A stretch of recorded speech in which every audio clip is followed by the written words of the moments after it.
દર્શક મિત્રો નમસ્કાર, હું એબી ચાવડા ખેતીવાડી ગ્રામ સેવક આપ સૌનું અમારી ખેડૂત મિત્ર યુટ્યુબ ચેનલમાં હાર્દિક સ્વાગત કરું છું. દર્શક મિત્રો, વર્ષ 2026-27માં આઈ ખેડૂત પોર્ટલ પર તાર ફેન્સિંગ એટલે કે કાટાળા તારની વાડ આ યોજનામાં સબસિડી માટે આપ સૌ ખેડૂત ભાઈઓ જે ઓનલાઈન ફોર્મ ભર્યું છે, ત્યારબાદ ફોર્મ ભર્યા બાદ આ અરજીની પ્રિન્ટ, એની સાથે કયા કયા ડોક્યુમેન્ટ કઈ કચેરીએ રજૂ કરવા, એના વિશે આ વિડીયોમાં આપણે વિસ્તૃતથી સંપૂર્ણ માહિતી મેળવીશું. માટે વિડીયોને અંત સુધી જોવાનું ચૂકશો નહીં. દર્શક મિત્રો, તાર ફેન્સિંગ યોજનામાં આપ સૌએ ઓનલાઈન જે અરજી કરેલ હોય એ અરજીની પ્રિન્ટ એમાં જે તે અરજદાર જૂથ લીડર હોય એમણે સહી કરી એની પાછળના પેજમાં અન્ય ખાતેદારોનું સંમતિ પત્રક એટલે કે એકથી વધારે નામ હોય તો અન્ય ખાતેદારોનું સંમતિ પત્રક આપ સૌએ રજૂ કરવું.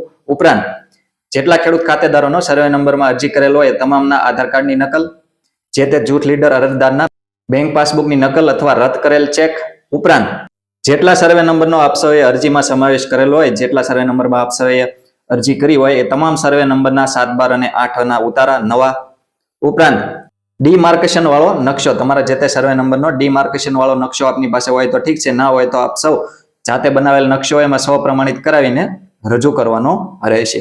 ઉપરાંત દર્શક મિત્રો, સ્વ ઘોષણાપત્ર તથા કબૂલાતનામું આ મુજબના ડોક્યુમેન્ટ આપ સૌએ અરજી કરવાની જે છેલ્લી તારીખ હોય ત્યારથી 10 દિવસની અંદર તમારા તાલુકાની ખેતીવાડી ઓફિસ અથવા તમારા ખેતીવાડી ગ્રામ સેવક શ્રીને અચૂકપણે રજૂ કરવાના રહેશે.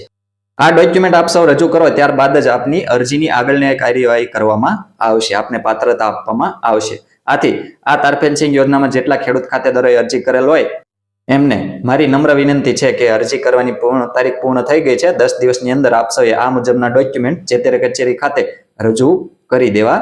દર્શક મિત્રો, આવા જ ખૂબ જ ઉપયોગી વિડીયો પોતાના મોબાઈલમાં મેળવવા માટે આપ સૌ આપણી આ ખેડૂત મિત્ર ચેનલ સાથે બન્યા રહેશો.